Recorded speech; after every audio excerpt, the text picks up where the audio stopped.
Yeah. It looks like Kevin Phillips, doesn't it? The A little, yeah. Sunderland striker. But then the honestly, Italian Andy, tracksuit. I couldn't believe it this week when I saw that.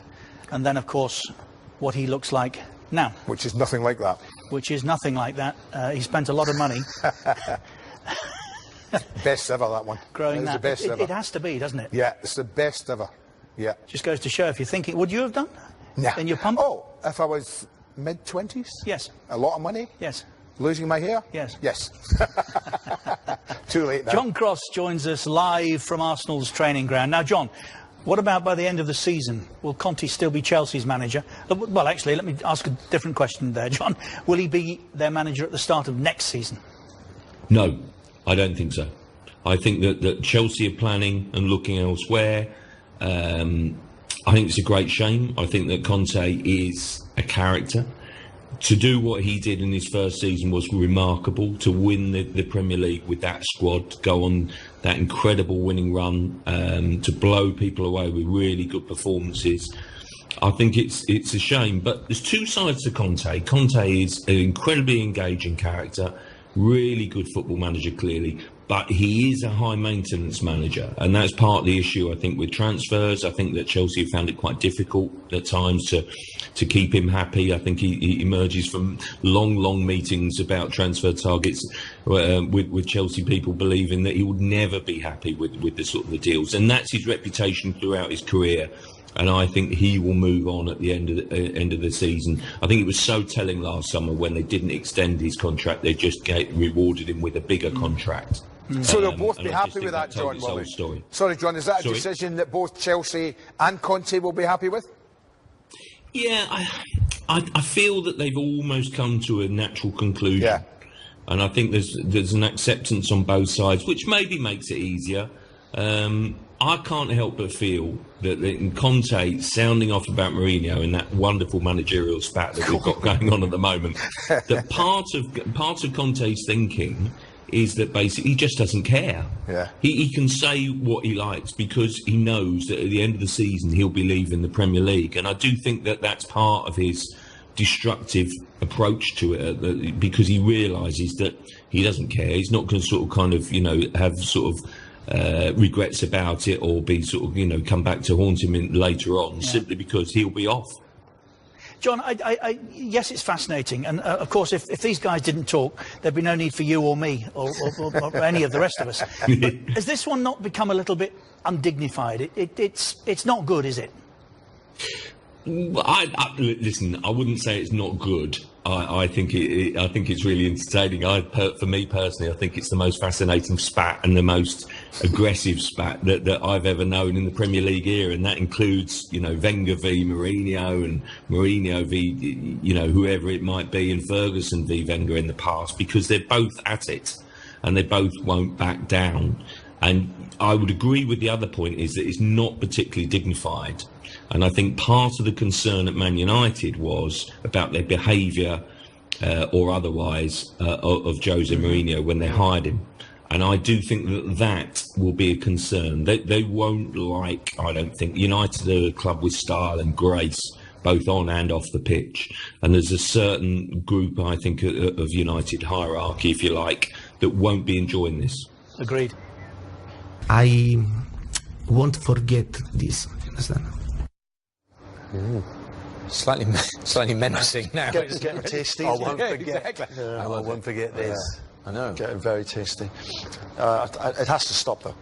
That is not good for the game. That is not a good image of the game. If management and officials want the players to behave, the managers have got to do the same thing.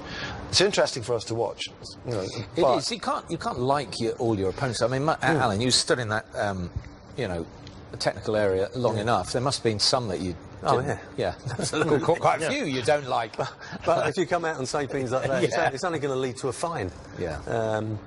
I'm just wondering if the league managers or the Premier League have stepped in and said, hold on, let's just calm it down, because there's allegations, accusations, etc.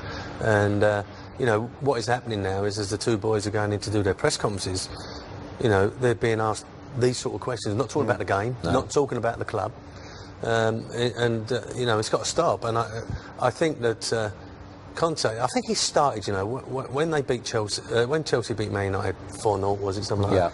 And Mourinho was in his ear for about a couple of minutes, and sort of like the school teacher telling him off. And I think he should have took exception to that one. You know, sort of like, you know, I'm at home, I've just won 4-0, I'm entitled to celebrate. You can do whatever you like. And who are you talking to? You know, but then I think Conte then said something that I don't want to do with Mourinho. What he meant was, they won the Premier League last year, and he didn't want to struggle this year. He didn't think his squad was good enough, and he said that's what happened to Mourinho when Chelsea won the league with Mourinho, and they struggled the next year. And then Mourinho sort of said, well, you don't want to do a Mourinho, what? Win the European Cup twice and win the league so many times, and that's how it's just kicked on from there. So really, he's just bitten Conte now, hasn't it? Mourinho has eventually got him into the ring. That's really where we're at. And they don't think but the fight's not until the end of February. That's the thing. I think he got him into the ring, but hit him with a really low blow. Yeah, it was. Yeah, I think it was below the belt, wasn't it? Yeah. Well, weird. They say it's personal. John, Chelsea have, I was going to say they've nicked Ross Barkley. You would be right. You know, well, yeah. for what we quote, 15 million? How come the agent earns 7 million out of a deal where Ross Barkley, if you asked him, would have driven himself to London and done the deal on his own? How can the agent possibly justify 7 million? Well, I do. Look, I think the agent market is changing. And I feel if you're going to sell your house, you use an estate agent. I think the scale of the fee, I guess, is surprising. I personally don't have a great deal of sort of unrest about it, I must say. And to see the Mayor of Liverpool get involved in it is just, I thought, was beyond a farce. I thought it was embarrassing. Surely he's got more pressing things to deal with. Look, football is high finance, and we know that. And I think that the agent, has done the deal. He's got into Chelsea. If you'd asked me, say, 4 weeks ago, I would have said he's going to be a Spurs player. And I think the fact then that he's gone to Chelsea, is that kind of, reflected in the agent fee? I don't really know, but I just feel that Barkley's an outstanding talent. For Chelsea to get him for £15 million is a sickener for Everton, because he's such a great, young English player, and I do think he's got potential still to get to the World Cup if he can get enough games in. I mean, he's got a long way to get back into form and back into the team, but I think he'll play games at Chelsea. This myth that he won't get a look in at Chelsea, I think is just that is exactly what it is, a myth. I mean, you can't tell me that Barkley won't do any worse than Bakayoko. I mean, Bakayoko's been an awful signing in my view so far. £40 million. No, stop sitting on the fence, Hugh. Now you see, John. Well, it's ridiculous. What is he? I just don't understand what he is. What does he do? He doesn't sort of shield. He doesn't sit. He doesn't attack. He doesn't score. I don't know what he does. See, I've got some sympathy with the Mayor of Liverpool, who loves his football club, who saw a situation in the summer where Ross Barkley could have gone to Chelsea but decided not to. Exactly. Subsequently turns up in January with a reduced fee. The agent has made a nice few quid. May just all be coincidence. But you sell your house, John, you sell with an agent at 1.25%. I mean, these boys are, Kia Jarabkian, what has he made out of Coutinho's move to Barcelona? Maybe justifiably so, but that's what smacks and sticks in the throat with football fans, isn't it? The extraordinary money these boys are I was going to use another word, I better not, are taking from deals. Yeah, and listen, I'd agree with that. Mino Raiola, the sort of the money that went with, for example, Pogba and various deals, Lukaku. Again, it is remarkable the percentage that they take out of the deals. But and therefore, and you hit the nail on the head, Richard. That basically that's the disconnect. The biggest thing for me, the biggest concern is the disconnect between the average paying punter and what he pays for his season ticket. And then he's saying, "Hang on, some of my money is going into that agent fee," and that's your issue.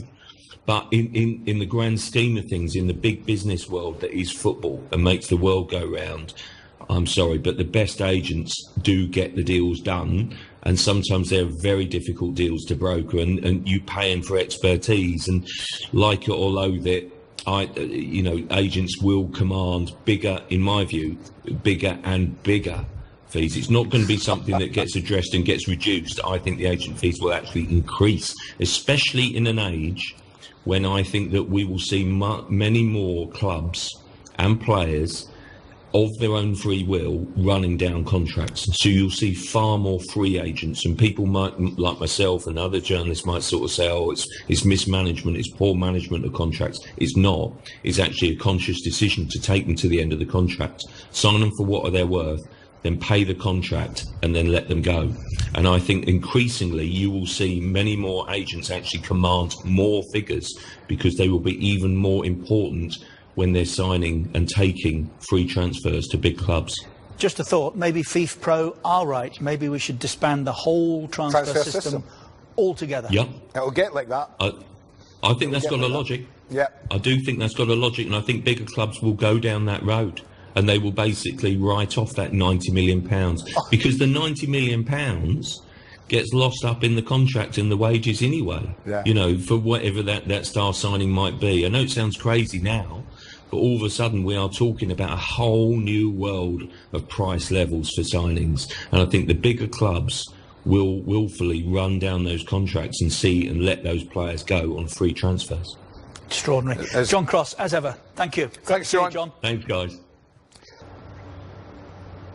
Ross Barkley, he's a good prospect. He's 24. Yep. He'll still be a good prospect at 24, or have you got to be a good player at 24? Well, it's a strange one, because when you analyse Ross Barkley, when he broke onto the scene a few years ago, he caught everybody's attention. Good styles, drive with the ball, good skill, changing directions. He's got a lot of tools, but he hasn't been consistent, creating chances and scoring goals, and he hasn't been a regular last year in the Everton team, even when he was fit. So there's question marks when I've watched him about application.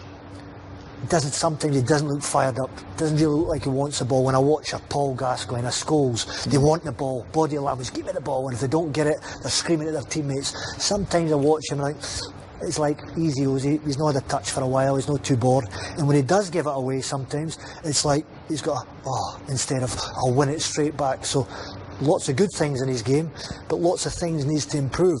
Now, from a manager and a coach's point of view, you'll see his good things, and you'll see the things, you know what, maybe I can make him better. And Conte and all good coaches. Depends how long Antonio Conte's going to be there for a start. Well, that's another thing. And where does Barkley, you know, what sort of move is it for Tony? You know, he's going to get less football at Chelsea, not more football, isn't he? He will get less football, yeah. I think it's good that he's actually got out of Liverpool. That's where he's grown up. He was straight in the first team. He's the next big star, and it hasn't quite worked out for him. So I think he could have had easier moves, if you like. He's gone to Chelsea. It's going to be tough for him. How's he going to get into that side? He needs to learn the defensive side of his game as well. He needs to have a lot more discipline. He needs to raise the level of his performances. So there's a lot of question marks, but I always go back to he's English, he's still 24. 15 million, what do you get for 15 million these days? Conte's got another player in the squad, and he thinks this is a gamble worth taking, because if I can get Barkley back to doing the good things going forward, I can work out the other bits that will make him a real top player. So I think it's a gamble worth taking for sure. And for Barkley himself, he needs to grasp it, he really does. It's a great opportunity. Big risk for Barkley as well. Yeah. Because he's not played for a year, he's injured. He's going to a team full of international players. Competition is rife. If he doesn't play, that might be another year, 2 years without playing football. Yep. And no matter what anybody says, it's not about wages. It's about playing 90 minutes. That magical feeling when you walk out the tunnel, full stadium. That's what being a professional footballer is all about. And there's so many big squads and so many footballers week in, week out, picking up big wages and not getting a game. I would hate that. I would not be a happy boy. If you're not playing every week. If you're not playing. So he's going to a club, but I would think he's going to be on the bench at best, and no maybe first choice coming on. So he's got a lot of work to do. It's a risk. His agent's probably delighted because his agent's probably filled his pockets as well. But is it the right move for Ross Barkley? I would say no. I would rather have seen him going to a club where he's going to be a regular. But that's me.